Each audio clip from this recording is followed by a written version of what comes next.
Hello everyone, welcome back to my Vidyaraj edu point YouTube channel. ಇವತ್ತಿನ class top 10 GK questions and answers class ಆಗಿರುತ್ತೆ ಸ್ನೇಹಿತರೆ.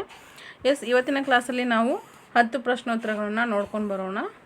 Okay, ನಾವು ಇದುವರೆಗೂ 610 ಪ್ರಶ್ನೋತ್ತರಗಳನ್ನ ನೋಡ್ಕೊಂಡಿದ್ವಿ. ಇದು ಪಾರ್ಟ್ 2 ಆಗಿ ಬರ್ತಕ್ಕಂಥದ್ದು ಸ್ನೇಹಿತರೆ. ಇವು ಕೂಡ 500 ಪ್ರಶ್ನೆಗಳು ಕಂಪ್ಲೀಟ್ ಆದ ನಂತರ ಪಾರ್ಟ್ 2 ಆಗಿ ನಿಮಗೆ ಟೆಲಿಗ್ರಾಮ್ ಚಾನಲಲ್ಲಿ ಸಿಗುತ್ತೆ, ಚೆಕ್ ಮಾಡ್ಕೊಳ್ಬಹುದು.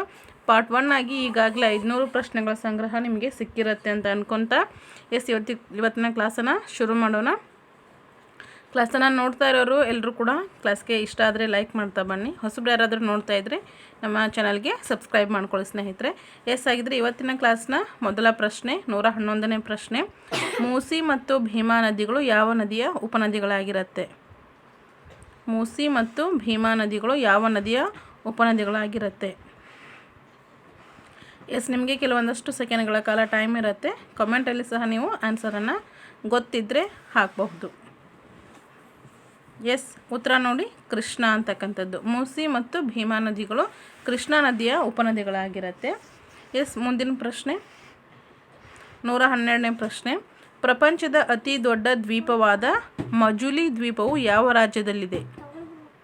ಪ್ರಪಂಚದ ಅತಿ ದೊಡ್ಡ ದ್ವೀಪವಾದಂತಹ ಮಜುಲಿ ದ್ವೀಪವು ಯಾವ ರಾಜ್ಯದಲ್ಲಿದೆ?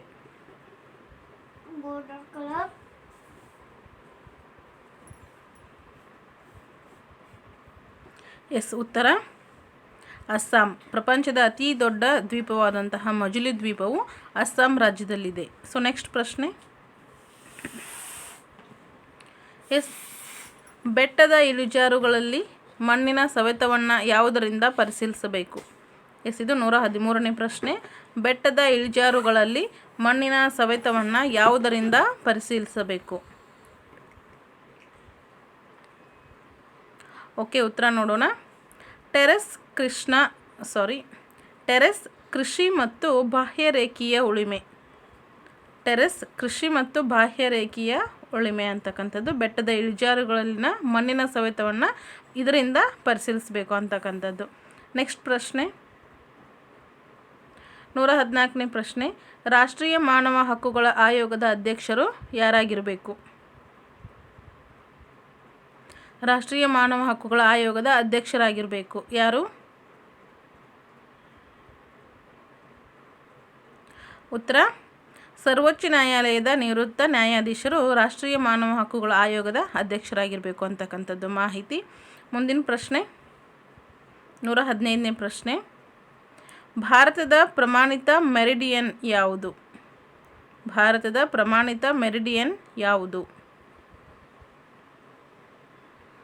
ಸ್ವಲ್ಪ ಫಾಸ್ಟಾಗಿ ಹೋಗೋಣ.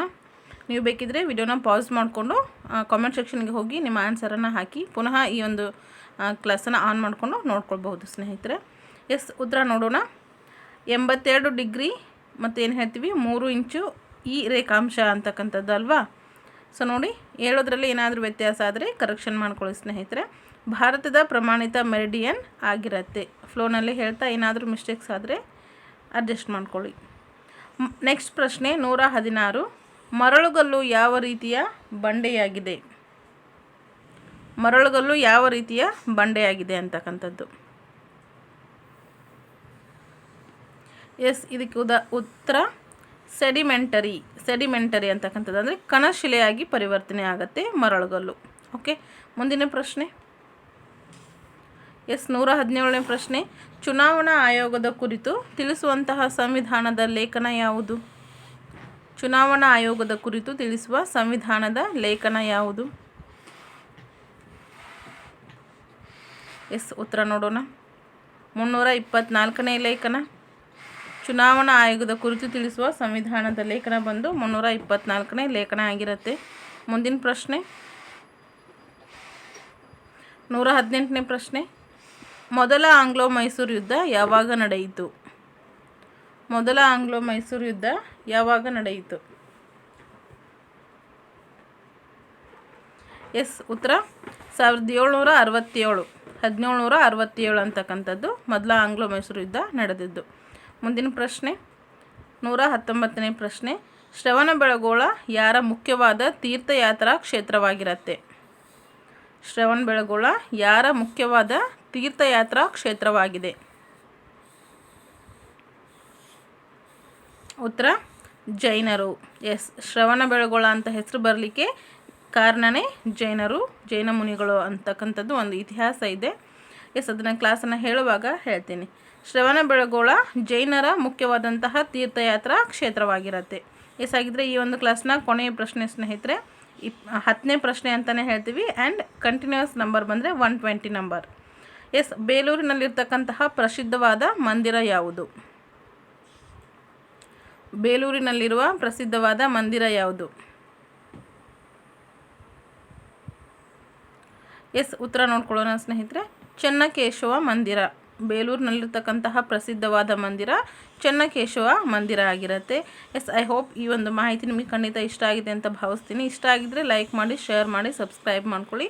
ಇದೇ ರೀತಿ ಸಪೋರ್ಟ್ ಮಾಡ್ತಾಯಿರಿ. Thank you so much. Thanks for watching.